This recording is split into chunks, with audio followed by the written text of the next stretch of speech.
Olá pessoal, sejam muito bem-vindos à nossa playlist de conteúdos gratuitos aqui no YouTube. No Direção Concursos, nossa missão é democratizar o acesso à educação de qualidade, ajudando concurseiros de todo o Brasil a se prepararem para alcançar seus sonhos através da carreira pública. Nosso compromisso é oferecer conteúdos completos, acessíveis e que realmente façam a diferença na sua jornada de estudos.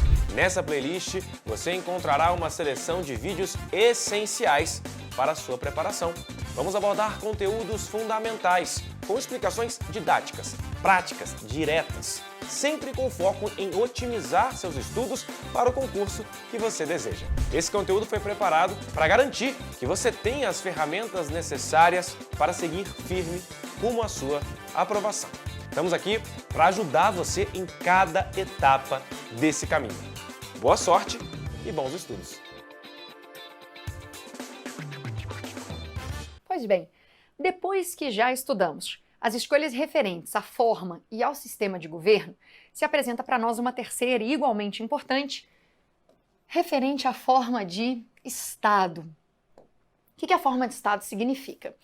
A forma de Estado refere-se à existência ou não de descentralização no exercício do poder político em razão de um território específico.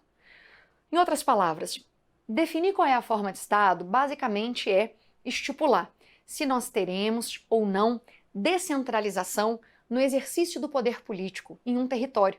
Se o poder for central, eu tenho um Estado chamado de simples pelo José Afonso da Silva, mas hoje, de modo mais contemporâneo, a gente chama de Estado unitário. No Estado unitário, eu tenho um único centro emanador de comandos decisórios e normativos. Basicamente seria, numa representação gráfica, isso aqui. Um único centro emanador de comandos decisórios e normativos. Isso aqui é a representação gráfica de poder central. Tá? Isso aqui é um Estado simples, segundo José Afonso da Silva, ou, de modo mais contemporâneo, um Estado unitário. Mas quando você imaginar uma outra forma de Estado, que o José Afonso chama de Estado composto, mas nós chamamos hoje de federação ou de confederação, né, que seriam as modalidades de Estado composto, o cenário já não é este, de poder único e centralizado. Eu vou ter uma pulverização no exercício do poder político. O poder político vai ser descentralizado, o que vai dar origem aos entes federados. Ou seja, no mesmo país, nós que somos os cidadãos, nós vamos respeitar, nós vamos obedecer várias ordens jurídicas distintas, porque estaremos sujeitos a todas elas. A ordem jurídica federal, central, não é? Que vai valer nacionalmente, mas também estaremos sujeitos a ordens jurídicas regionais ou locais. Então, numa representação gráfica, eu desenharia uma federação para você da seguinte maneira, com vários pontos aqui de exercício do poder político, porque eu diria, o poder político sem dúvida fica numa federação pulverizado, tá? Então, essa foi a nossa escolha com relação à forma de Estado. Lembrando que basicamente ela é referente à existência de descentralização ou inexistência dessa descentralização no exercício do poder político.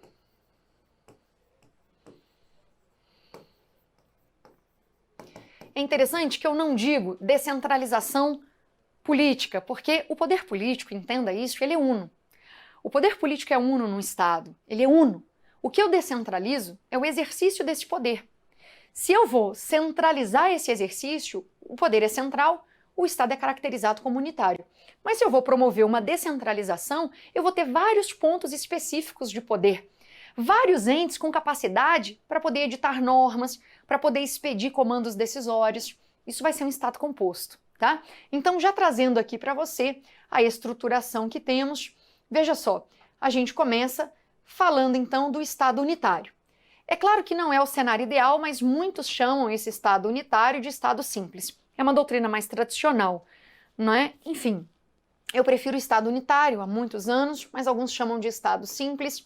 Queria dizer que nesse Estado a característica é termos poder central e uma inexistência, esse é o símbolo do não existe, né? Uma inexistência dessa descentralização, mas repare bem, no exercício do poder político, tá? E eu quero demarcar isso de modo preciso, por quê?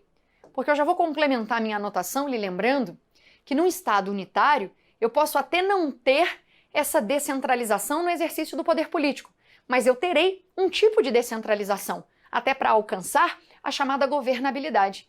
Nós teremos descentralização administrativa, porque sem ela eu não consigo governar o Estado. Então veja, no Estado unitário existe descentralização? Existe. Mas é uma descentralização do tipo administrativa. O poder central pode delegar atribuições para as repartições. Como é que essas repartições vão chamar? Sei lá, nem interessa. Se elas vão ser chamadas de províncias, se elas vão ser chamadas de estados, se elas vão ser chamadas de departamentos, não interessa. O fato é que elas não têm poder político próprio. E elas não têm poder político próprio porque o poder é todo central. Lembra da representação gráfica aqui, ó? O poder é todo central, né? Mas elas vão receber atribuições de natureza administrativa para que esse Estado tenha alguma governabilidade, tá? Então, eu vou até redesenhar essa representação gráfica com as cores do passado aqui. Veja só. Eu tenho aqui um Estado unitário. O poder político, o seu exercício é central, mas é perfeitamente factível que você visualize divisões que são de que tipo? Administrativas. E aí, esses entes aqui, eles podem exercer algum poder, mas essa descentralização é de que tipo? É uma descentralização administrativa. É uma descentralização administrativa. Tudo bem? Bom, agora mais uma informação adicional. O Brasil já adotou a forma de Estado unitário. Na nossa primeira Constituição Histórica, que é a de 1824, nós trabalhamos com a forma de Estado unitária. Tá? Então, durante, na verdade, o período Brasil Colônia e depois Brasil Império, nós adotamos a forma de Estado unitário. Só vamos nos tornar uma federação quando virarmos também uma república, tá? Ao nos tornarmos uma república, a forma de Estado também vai ser alterada. O decreto número 1, de 15 de novembro de 1889, que é o decreto que proclamou a república, em 1889, a primeira Constituição veio depois, né? Lembra a data dela? Lembra, Dan? 1891. Mas primeiro veio o decreto promulgando a República e adotando também a forma federada de Estado, tá? Então, saímos do Estado unitário, eu vou limpar a lousa para avançarmos para a próxima formatação. Estado agora federado. Bom, alguns vão chamar a federação, para começar, de Estado composto. Tudo bem, pode aparecer em prova, né, essa construção. Então, Estado composto. Mas lembre-se, a marca central na federação é termos descentralização. E essa descentralização não é meramente administrativa. Essa descentralização ela é baseada no exercício do poder político, tá? Então eu tenho descentralização no exercício do poder político quando eu falo numa federação. E justamente é essa descentralização política na federação que vai dar origem ao que nós chamamos de entes federados, os entes federativos, que são os entes integrantes da federação. Esses entes, eles vão então ter poder político próprio, o que significa que eles poderão exercer certas atribuições. Por exemplo, pense na Federação Brasileira. Vamos listar os entes aqui. Nós sabemos que os entes federados são a União, os Estados-membros, o Distrito Federal e os municípios. Todos eles têm poder político próprio? Sim. Todos eles têm poder político próprio e a capacidade de exercer sozinhos certas atribuições. É muito importante que você saiba isso pelo seguinte motivo. Se determinada competência, se uma certa atribuição foi entregue pela Constituição aos municípios, os municípios é que vão cumpri-la.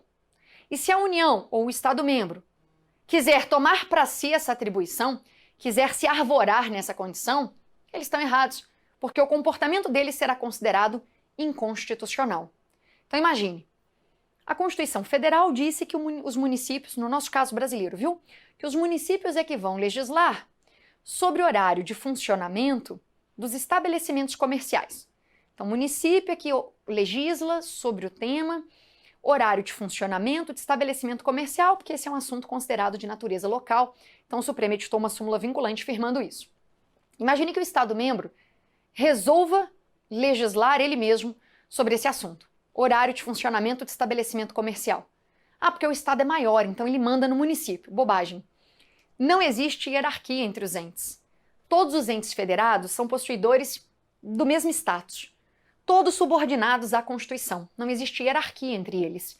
E se a Constituição entregou uma certa atribuição para o município, como esta que eu estou mencionando, que é a atribuição de legislar sobre assuntos de interesse local, se o Estado, por exemplo, resolvesse arvorar e tratar deste tema numa legislação, o Estado pratica um ato legislativo que tem natureza inconstitucional, porque viola a Constituição.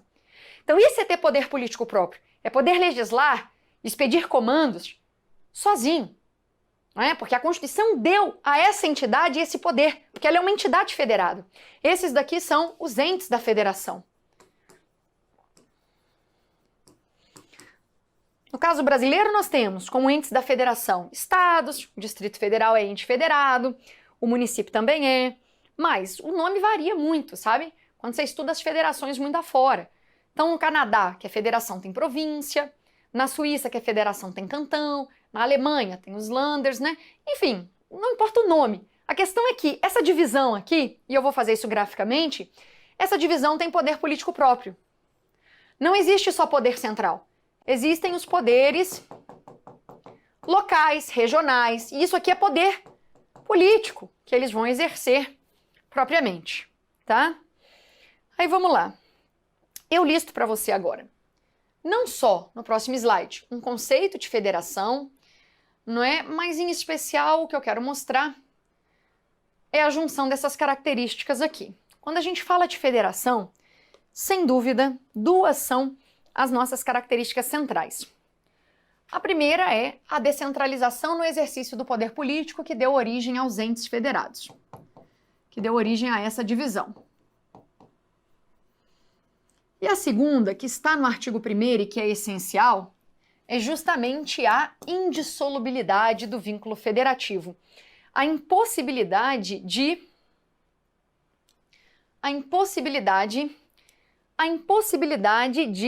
um ente federado abandonar a federação para virar um estado, um país novo. Então você deve se lembrar que no final do ano, salvo engano, de 2016, alguns estados, os estados do sul do país, na verdade, né? Os 3 estados do sul, Rio Grande do Sul, Santa Catarina, Paraná, eles realizaram uma consulta popular informal, né, que eles chamaram de plebiscito, não sei, mas não é um plebiscito porque não foi convocado pelo Congresso, seria até proibido, né? Mas uma consulta popular informal pode ser convocada porque ideias podem ser discutidas. E aí eles perguntaram à população daqueles 3 estados se a população queria ou não continuar fazendo parte da República Federativa do Brasil. E a bem da verdade nós sabemos, o resultado foi muito interessante. 96 ou 95% dos votantes optou pela secessão. Secessão o que é? Separação. Mas eles podem informalmente discutir isso. Não podem, no entanto, levar essa conversa adiante. Por quê? Porque a separação, a secessão não é possível no direito brasileiro.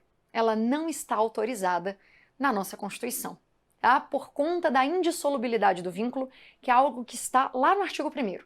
Então, se qualquer estado da nossa federação, qualquer município, der força a esse ímpeto secessionista, né, de separação, ímpeto separatista, certamente esse Estado-membro, se for o caso, ele vai sofrer a intervenção federal. A União vai intervir para impedir que esse movimento separatista siga, porque a nossa Constituição não permite. Por quê? Porque a nossa Constituição, já no caput do artigo 1º, que é o objeto aqui do nosso estudo, ela prevê a indissolubilidade do vínculo entre as entidades federadas. Isso é, sem dúvida, uma característica da federação, tá? Agora, vamos olhar a federação na Constituição de 88, né? Porque nós já sabemos quando que a federação surgiu. Tudo bem, sabemos que a federação, ela surge com o decreto número 1 de 15 de novembro de 1889, né? Quando temos, então, a proclamação da República, mas, em termos constitucionais, que eu acho que é o que eu vou deixar aqui no seu caderno, porque eu acho que é o que vai interessar, mas, em termos constitucionais, a federação surge pela primeira vez na nossa primeira Constituição Republicana, que é a de 1891. Tá, Pro, mas e na atual Constituição de 88? Como é que a federação se apresenta? Eu tenho 2 artigos centrais tratando da federação. O artigo 1º, que mostra que o princípio federativo é um princípio fundamental. E eu tenho o artigo 60, parágrafo 4º em seu inciso 1º, que mostra que a forma federada é tão importante para a nossa Constituição, ela compõe a essência desse projeto constitucional, que ela é considerada como sendo uma cláusula pétrea, tá? O que significa que uma emenda constitucional jamais poderia aboli-la ou suprimi-la, né? Então os artigos estão aqui, um a gente já até leu, o outro eu comentei. Então o artigo 1º mostra que a federação é um princípio fundamental, porque ela está listada aqui, lembrando que a união é indissolúvel, e o 60, parágrafo 4º, inciso 1º, indica que a forma federada é cláusula pétrea expressa, então ela não pode ser objeto de discussão, sequer de deliberação, né, se for tendente a abolir a forma federada, porque este é um ponto que é um núcleo que faz parte, né, da nossa federação. Agora, outro artigo relevante, que também já foi citado em aula, é o artigo 18. O artigo 18 ele trata da organização político-administrativa da federação e ele lista os entes, e eu já comentei quais são. Lembrando que esses entes são dotados tão somente de autonomia. E eis aqui um ponto que eu quero deixar demarcado. A República Federativa do Brasil é o todo. A República Federativa do Brasil, o que é? É o nosso Estado Federal. Então, se ela é o todo, se ela é o nosso Estado Federal, ela é dotada de soberania, que é o poder político no grau máximo. Não confunda a República Federativa do Brasil com as entidades federadas. Por quê? União, Estados-membros, Distrito Federal e municípios não representam o Estado Federal, mas sim suas divisões para efeitos de organização. E aí, neste caso, como eles são os entes da federação, os entes federados, eles vão ter um poder político sutilmente mais estreito, um poder político menor, porque eles possuirão autonomia, mas não soberania, tá? Então essa aqui é uma construção muito básica para o direito constitucional e absolutamente essencial para o seu conhecimento. O que é o nosso país, o nosso Estado Federal? É a República Federativa do Brasil. Então esse país, esse Estado Federal é que é dotado de soberania, que é o poder político em grau máximo. Quando estudarmos os fundamentos do artigo 1º, você vai conseguir avançar e ver que é, em razão da soberania, que o Brasil, no cenário internacional, não se subordina aos demais. Não é? Porque a soberania no cenário internacional significa independência e internamente significa supremacia, né? Que é representada pela Constituição. Agora, alguém mais tem soberania no país? Não. Por quê? Porque os entes federados, União, Estados, Distrito Federal e municípios, são meramente autônomos. Ser autônomo é ter algum poder político, mas não no mesmo grau que a República Federativa do Brasil. E, inclusive, eu acho que vale a pena fazer aqui um comentário, ainda que breve, distinguindo a União da República Federativa do Brasil. Porque sempre tem algum aluno que pensa que o professor está jogando palavra fora. Ah, por que ela não fala logo União? É tudo a mesma coisa? Não, não é. E se fosse, eu teria dito que são expressões sinônimas, mas é que elas não são. Então, repare, são coisas distintas. Por que tanta gente confunde a união com a República Federativa do Brasil. Eu vou lhe dar os motivos. Olha só. Para começar, ambas têm o mesmo território. O território da União é o mesmo território da República Federativa do Brasil. Então isso por si só já seria um fator de confusão, porque elas têm o mesmo território. Mas um segundo, e talvez mais importante fator de confusão, vem de algo que nós estamos estudando juntos nessa aula, que é o sistema de governo. Porque repare só, em razão do nosso sistema de governo presidencialista, o nosso presidente da República, ele ao mesmo tempo, ele é uma pessoa física só, mas ele ao mesmo tempo exerce as duas funções diferentes. Como chefe de governo, ele representa a União. Como chefe de Estado, ele representa a República Federativa do Brasil no cenário internacional. Só que aí o aluno confunde, porque ele pensa, uai, o chefe é o presidente da República. Tudo a mesma coisa. Não. É a mesma pessoa física, o mesmo presidente. Mas quando ele atua como chefe de governo, ele está, na verdade, representando um ente federado, que é a União. Mas repare, é um ente da federação. E aí ele está como chefe de governo. Agora, quando ele atua como chefe do Estado Federal, ele está no cenário internacional representando a República Federativa do Brasil. Então, eis o segundo motivo de confusão. E o terceiro, o fato de a União suportar os custos da República Federativa do Brasil. Porque, veja, é a União que suporta isso. Porque você ia jogar para quem? Para um Estado-membro? O Estado-membro é que agora vai custear a existência da República Federativa do Brasil. Ou você vai jogar isso para um município? Os municípios é que vão custear a existência da República. Isso não faz sentido. Então tem que ser a União. Então repare, o território delas é o mesmo. É a mesma pessoa física que exerce ambas as atribuições. Né? O presidente da República chefia a União e chefia a República Federativa do Brasil por causa do nosso sistema presidencialista. E a União custeia a República, pronto, a confusão está armada. Mas esse esquema lhe mostra que são pessoas jurídicas diferentes. Aqui eu tenho uma pessoa jurídica de direito público externo, internacional, que vai falar com outros estados. Aqui eu tenho uma pessoa jurídica pública, de direito público interno. Então são pessoas diferentes, pessoas jurídicas diferentes, e além disso, são dotadas de poderes distintos. Aqui eu tenho uma pessoa jurídica dotada de soberania, aqui eu tenho uma pessoa jurídica que tem um poder político bem mais estreito, bem mais simples, que é a ideia de autonomia, tá? Então é bom não confundir estes nomes aqui, porque tem aluno que realmente acha que o professor está jogando palavras fora. Ter autonomia é ter menos poder político, é exercer o que a gente chama de tríplice capacidade. Vou falar disso um pouco também, tá? Então, vamos lá. Escolhendo aqui a cor da autonomia.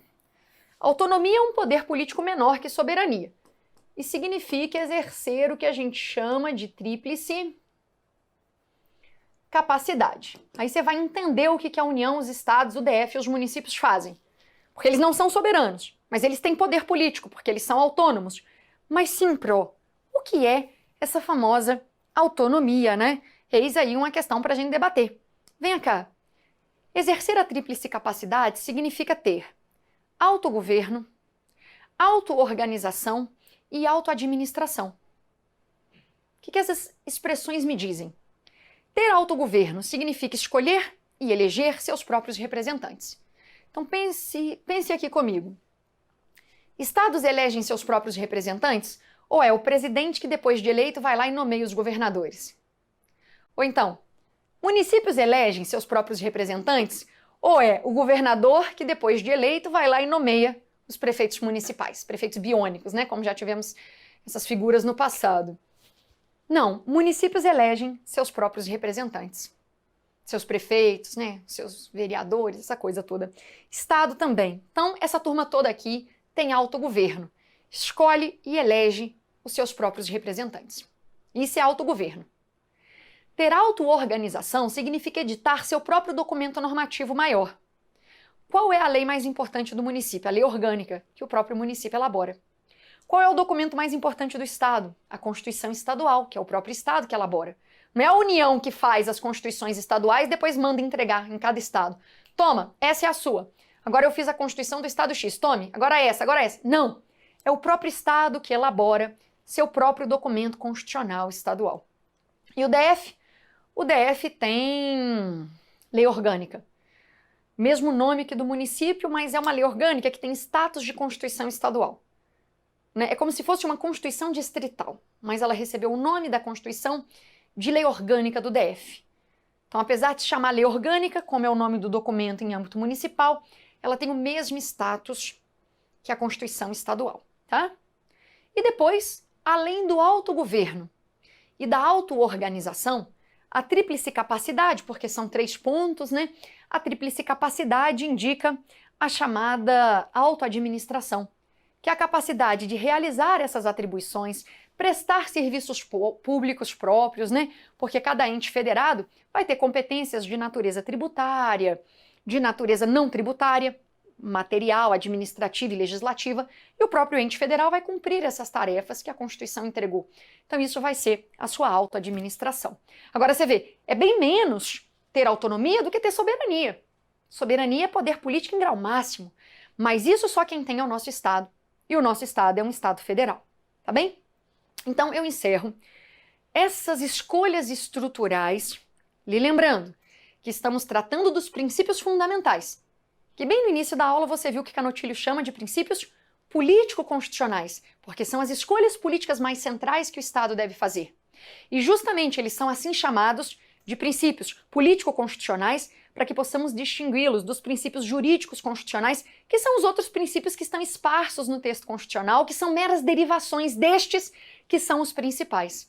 Já conseguimos falar do princípio republicano, do princípio federativo, do sistema presidencialista, que muitos chamam de sistema de princípio do presidencialismo, e depois, na sequência, quando a gente se encontrar no próximo bloco, a gente vai resolver algumas questões sobre esse ponto para depois avançarmos, porque ainda temos o restante do artigo 1º para estudar, seus fundamentos nos incisos, o parágrafo único tratando de soberania popular. Depois ainda temos o artigo 2º, 3º, 4º e muitas questões pela frente para podermos enfrentar. Mas a gente vai sequenciar isso quando nos encontrarmos no próximo bloco. Combinado? Então eu estou te esperando. Não faça pausas muito longas entre esses blocos. Lembre-se de manter constância, manter ritmo. É muito mais importante estudar um pouco todos os dias, mas todos os dias como um hábito, do que simplesmente se entregar numa semana, não fazer mais nada, e na próxima semana você, exausto, desmotivado, não consegue manter o ritmo, não consegue continuar. Tá? O seu ritmo de estudo, quantas aulas você assiste, quantos materiais você lê, você vai descobrindo aos poucos. Então, vá buscando seu equilíbrio. Nem seja muito, digamos assim, condescendente consigo mesmo. Eu não consigo mais, eu vou só até aqui, tá bom? Mas também não se exija demais, impondo metas stalinistas, né? Do tipo, eu tenho que assistir aula em todos os turnos, no intervalo eu tenho que ler material. Por quê? Porque você tem que ter uma vida equilibrada, estável, com a cabeça sempre boa, não é? Sempre boa, sempre equilibrada, se alimentando direitinho, seguindo assim uma rotina que seja possível seguir. Acho que a minha dica principal é essa. Escolha uma rotina de estudos que você vai conseguir cumprir, que você não vai furar todos os dias, porque se você for furar todos os dias, é uma rotina estressante demais, restritiva demais, exigente demais, e você todo dia vai se aborrecer, se frustrar consigo mesmo. Então faça algo dentro das suas possibilidades, mas que você vai fazer, que você vai manter. Tá bem? No próximo bloco a gente vai sequenciar esse estudo. Até lá!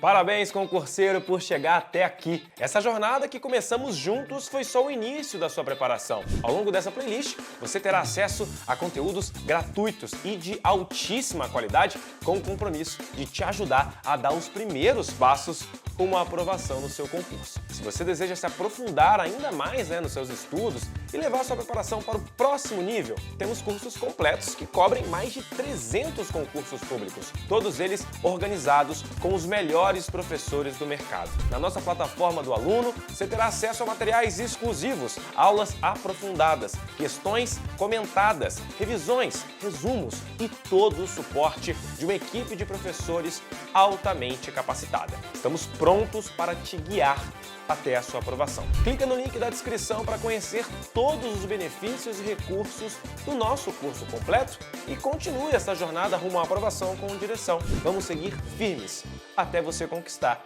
a vaga dos sonhos.